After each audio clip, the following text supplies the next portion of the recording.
Bismillahirrahmanirrahim. Assalamualaikum warahmatullahi wabarakatuh. Kembali lagi bersama dengan Pak Kamim, anak-anak.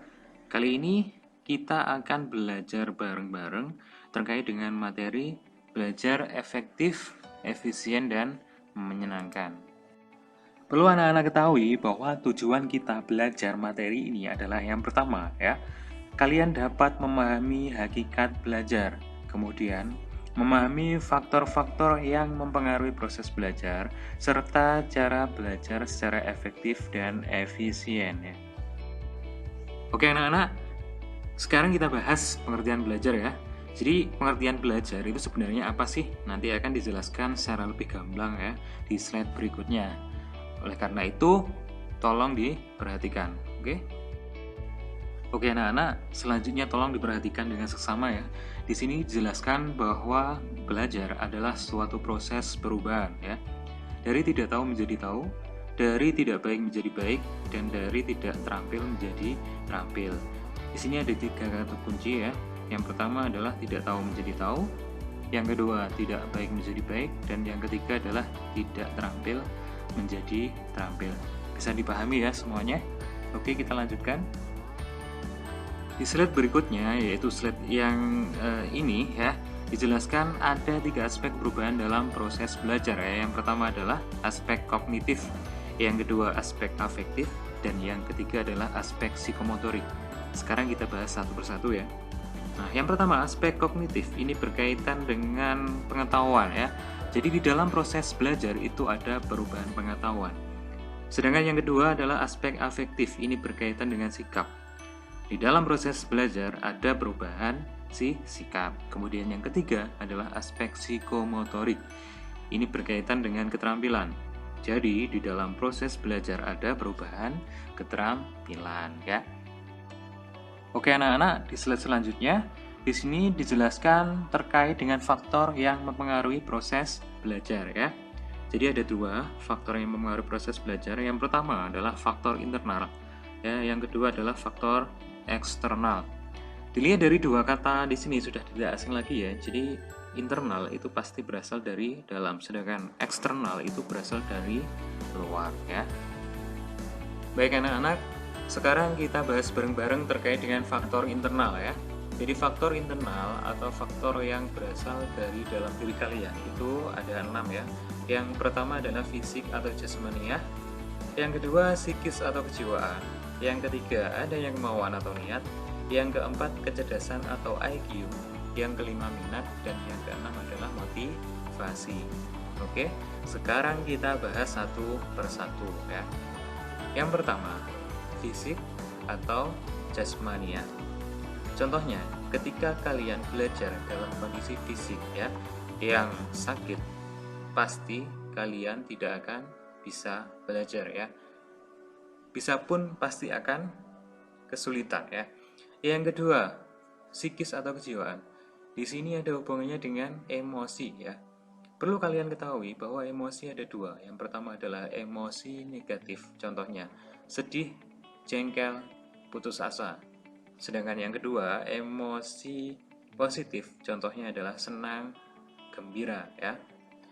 Jadi kedua emosi ini akan mempengaruhi proses belajar kalian. Contohnya, ketika kalian belajar dalam kondisi emosi negatif sedih, itu nanti pasti akan membuat belajar kalian terganggu ya.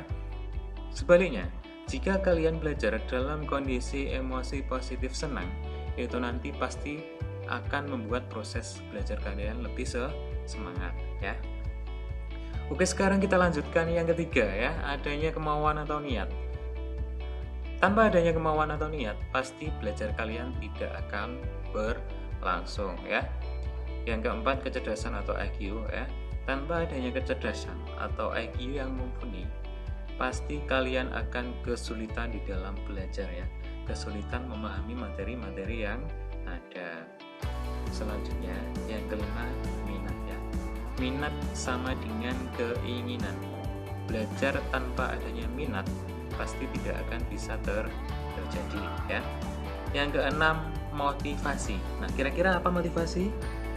Nah, motivasi itu sama dengan dorongan ya. Ketika kalian belajar tanpa adanya motivasi atau dorongan, pasti kalian tidak akan semangat di dalam belajar. Benar kan? Ya, bisa dipahami ya semuanya. Baik anak-anak, di slide selanjutnya di sini dijelaskan tentang faktor eksternal ya.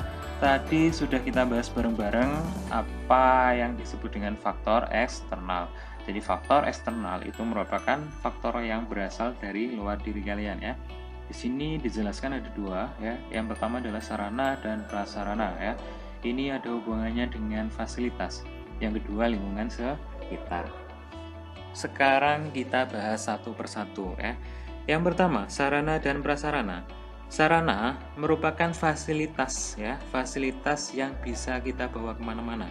Misalnya ballpoint ya, pensil, kotak pensil, tas, seragam dan lain sebagainya. Sedangkan prasarana di sini merupakan fasilitas yang tidak bisa kita bawa kemana-mana. Contohnya adalah gedung belajar ya, ruang belajar. Yang kedua lingkungan sekitar. Lingkungan sekitar di sini maksudnya adalah ketika sampean atau kalian semua belajar ya dalam kondisi lingkungan yang gaduh, tentunya akan mengganggu konsentrasi belajar kalian. Konsentrasi belajar kalian akan terpecah. Bisa dipahami ya? Nah sekarang kita belajar bareng-bareng ya. Bagaimana sih caranya agar belajar kita itu efektif dan efisien ya? Nanti akan dijelaskan secara detail atau secara rinci ya. Yang pertama yang harus kita lakukan adalah siapkan buku-buku materi pelajaran yang akan kalian pelajari dan kumpulkan dengan rapi di atas meja belajar. Intinya, sebelum memulai kegiatan belajar, siapkan semua peralatan yang dibutuhkan ya. Yang kedua, jangan terlalu lama membaca buku pelajaran. Upayakan sekitar 20 menit saja. Jadi, belajar itu tidak butuh waktu yang lama, akan tetapi butuh konsistensi atau keajikan ya. Yang ketiga, pahami setiap alinea materi yang dipelajari.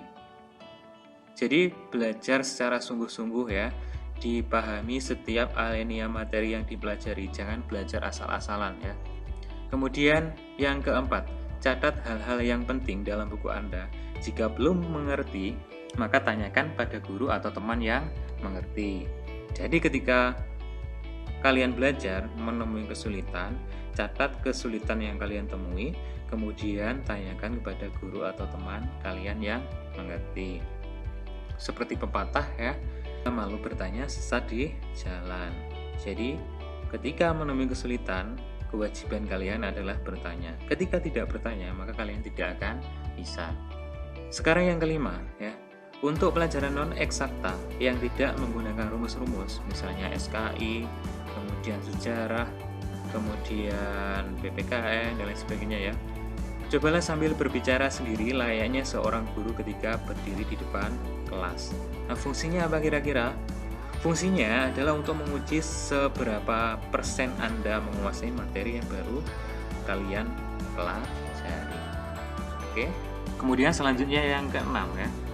Untuk pelajaran eksakta menggunakan rumus-rumus, contohnya matematika, ya, kemudian IPA, fisika, dan lain sebagainya. Upayakan Anda tulis rumus-rumus tersebut pada kertas folio atau kertas atau manila ya. Kemudian tempelkan atau gantungkan pada tempat belajarmu atau di kamarmu agar sering terlihat dan mudah untuk mengingatnya. Jadi semakin sering kalian melihat apa-apa yang sudah kalian tulis, itu nanti kalian akan semakin hafal ya. Yang ketujuh, kerjakan latihan-latihan soal sebanyak-banyaknya ya, dan catat temuan-temuan soal yang belum dimengerti untuk ditanyakan kepada teman atau guru yang mengerti. Ini hampir sama dengan penjelasan di slide yang sebelumnya tadi ya. Intinya ketika menemui kesulitan, kalian catat, kemudian ditanyakan kepada guru atau teman yang lebih mengerti. Kemudian yang ke-8 ya, seringlah mendiskusikan atau menanyakan soal-soal atau materi pelajaranmu baik dengan teman maupun bapak, ibu, guru ya. Sering-sering berdiskusi, jadi biar kegiatan belajar kalian itu terasa ringan ya. Oke anak-anak, saya rasa cukup sekian ya penjelasan saya kali ini ya. Terima kasih atas waktunya, semoga yang sedikit ini bermanfaat bagi kalian semua. Saya akhiri, Assalamualaikum warahmatullahi wabarakatuh. Sampai jumpa di materi berikutnya. Terima kasih.